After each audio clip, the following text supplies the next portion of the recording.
Michigan.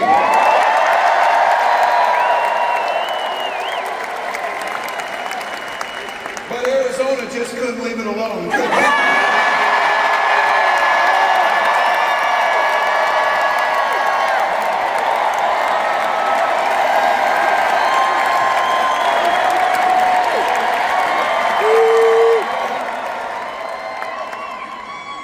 It's not as if anybody cares about crowd sizes or anything.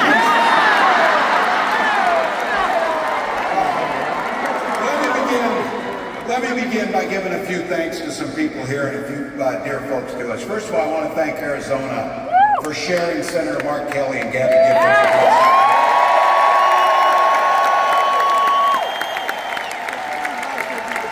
Gabby was a classmate of mine in '06, and they are both national treasures. Thank you, Arizona. Also had the privilege of serving with Congressman Gallego, and I'll have to tell you,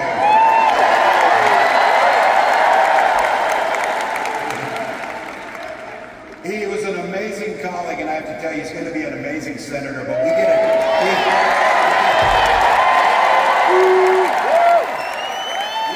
a twofer with Ruben because we know who is never going to be a United States senator.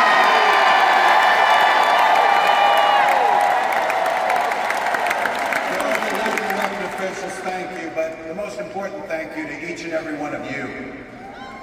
Look, you took time out of your busy lives. You found babysitters, you took time off work, you walked for miles, and look, I'm a Minnesotan, I'm like a damn snowman on We walk on water half the year in Minnesota, it's so damn cold. But not you, you came. And you came into this space with neighbors.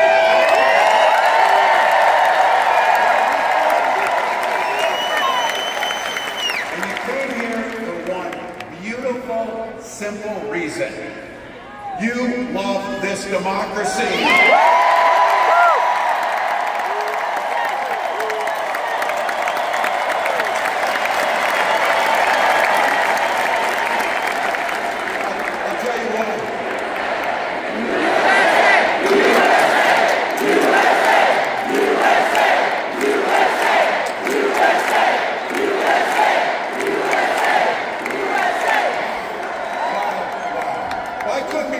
Stand with you, and I couldn't be prouder to be on this ticket.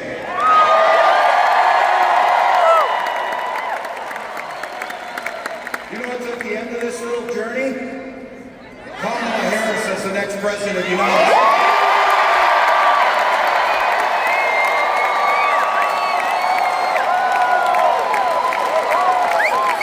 This is a leader who wakes up every day on the side of the American people.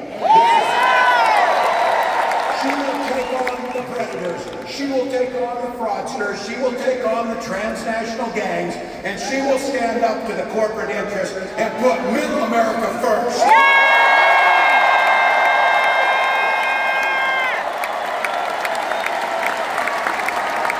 And she's been effective. She's been willing to reach across the aisle no matter what, just to make sure it improves people's lives. And I'll have to tell you, I know a little something about commitment to people. Some of you heard this. I was born in a small town in Nebraska. We talk about small town? These are those Nebraskans that moved out here for the winter. Small town is all about community. My mom and dad, they taught us to show some care to your neighbors, show some generosity, work towards a common good, be a decent human being to your neighbors.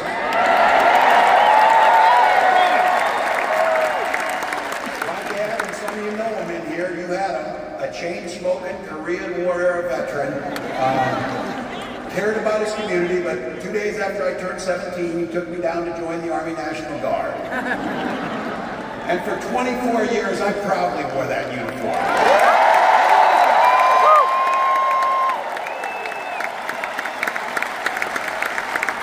I'm proud of that service, but what my nation gave my dad and millions of others and me was an opportunity to use the GI Bill to get a college education.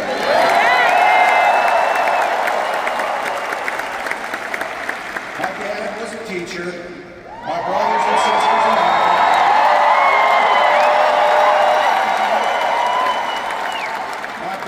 sisters and I all became teachers.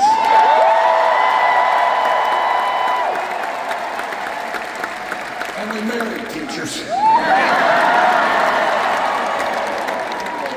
had the privilege of teaching high school social studies for 20 years. And you might have heard coaching a state championship football team.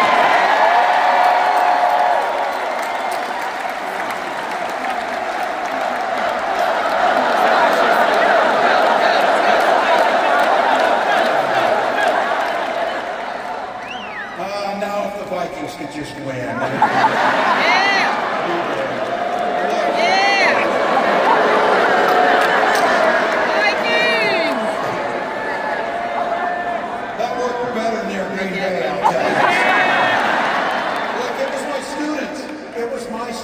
Encouraged me to run. They saw in me what I hope to instill in them, a commitment to a common good, the belief, the true belief that one person, one of us in here can make a difference in somebody's life.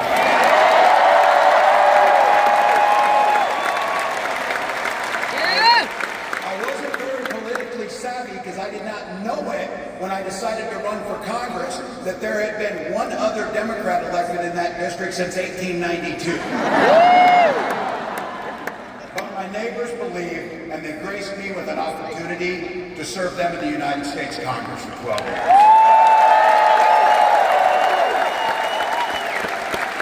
And I'm proud of the work I did as ranking member on the Veterans Affairs Committee, working on the Agriculture Committee.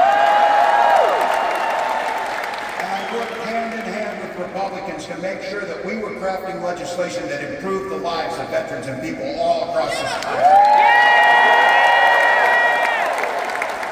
I learned how to compromise without compromising my values.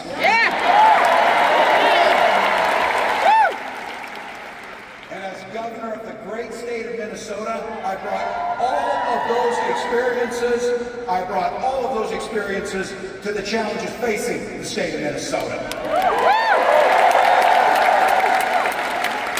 This idea about a common good, this idea about something bigger than ourselves, this idea of kindness, generosity, and compassion, that this building, which I have been told, by the way, might be the largest political gathering in the history of Arizona.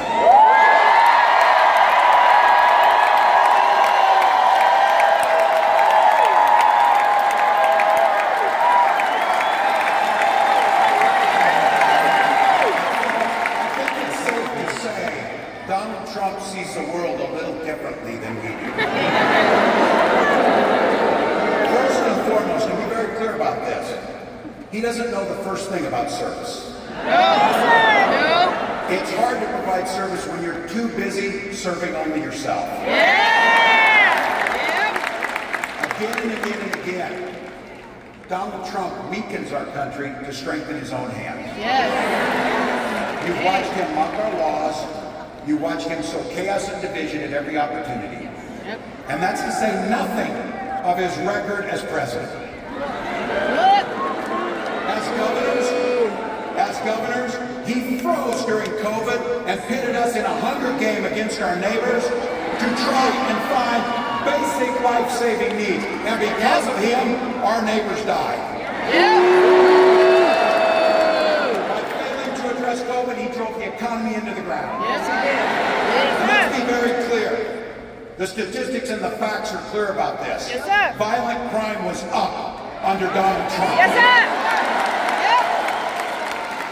And we don't even have to count his crimes in that.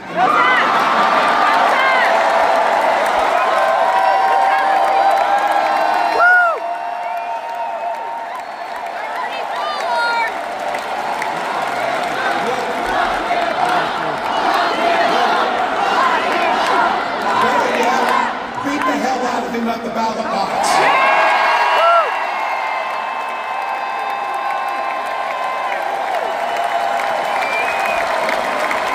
You and I, especially the gray hairs in the crowd, we know our relatives. Republicans used to be the people talking about freedom. Not this group.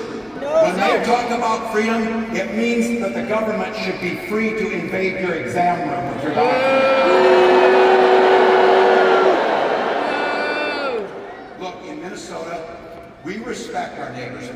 choices they make. We maybe wouldn't make the same choices, but we respect them. And I know in Minnesota and in Arizona and places across this country, you know what makes society work best? Is when you learn a golden rule. Mind your own damn business.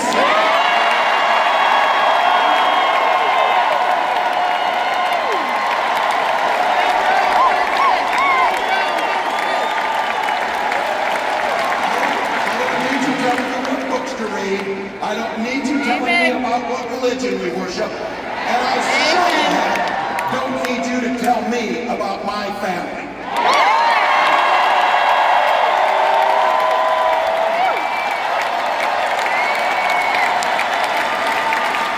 Look, this one's personal for me. This one's personal for me about IVF and reproductive care. Yeah! When my wife and my wife of 30 years, because yes, we share family values, we just make our own damn choices about our family.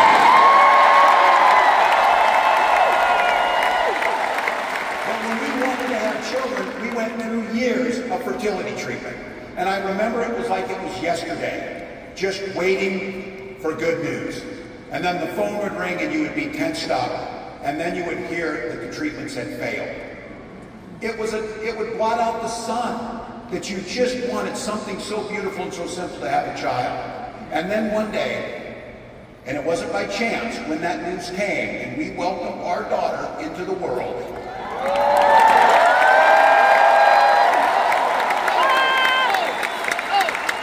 we named her Hope.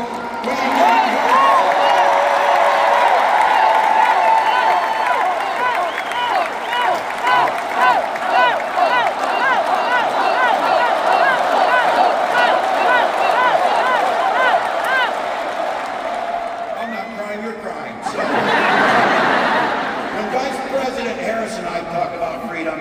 We're very clear. We mean the freedom to make your own healthcare decisions.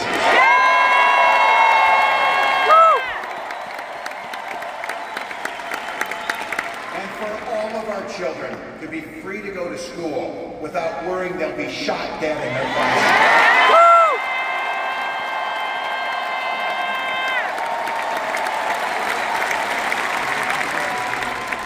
And in Minnesota, believe me, we believe in the Second Amendment, but we also believe in common sense gun violence laws.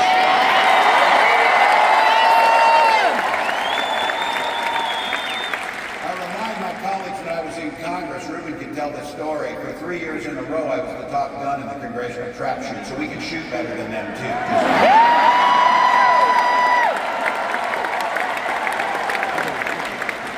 Vice President Harris talks about freedom. It's when freedom is when education is a ticket to the middle class. Yeah!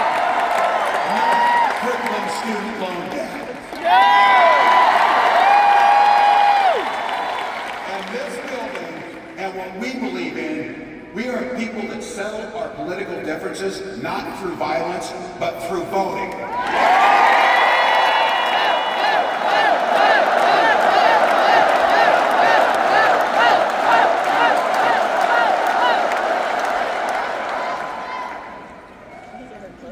Imagine every person in here is going to vote, and every person in here is going to get 10 other people to vote. Yes, sir!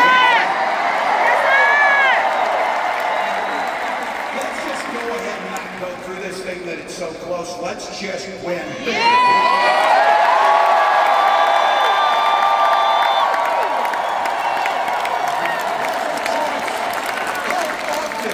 How often you get a choice so simple that this is going to decide the direction of our country? We have 87 days to decide the direction we're going to go. And I've been saying it. We can do anything for 87 days.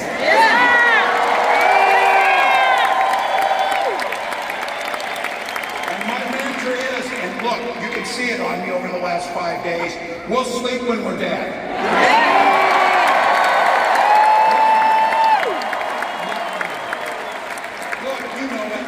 And I know it, but I think we need to be reminded. You know exactly what Donald Trump's plans are. You know which directions he wants. Don't believe this guy. Don't believe, right, that's like, listen, no one in here believes this guy. So, but don't believe it when he's playing dumb about this Project 2025.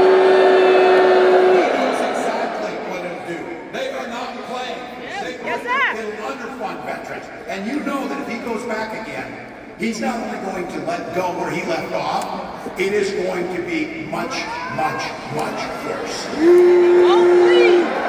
look, rising costs, pulling health care from us, you know the whole routine. Look, I get this too. I know I'm preaching to the choir, a damn big and beautiful choir.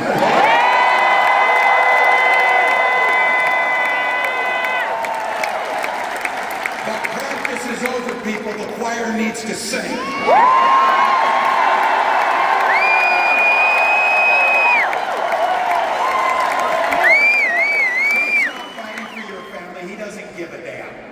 And his running mate shares the same dangerous, twisted, backward agenda.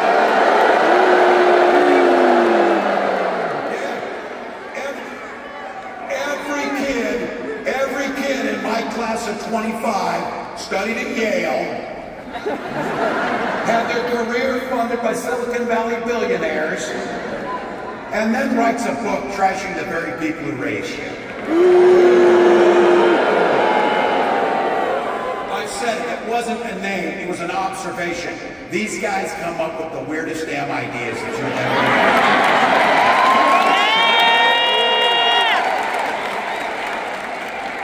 hear. But here's the good news. We know the stakes. We know who they are. When they told us, we believe them. We know what's coming. But here's the big thing about it is, that's a reality that's not going to happen because the people in this building.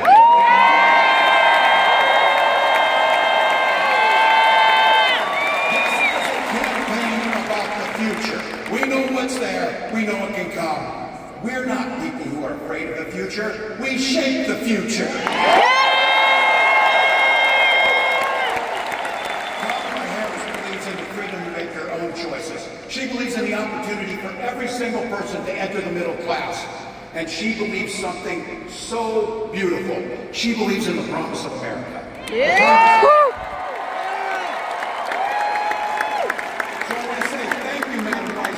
For the trust you placed in me. And I want to say something else, that this incredible leader, this incredible woman has brought to this fight. Amen! She has brought back compassion and decency and humor.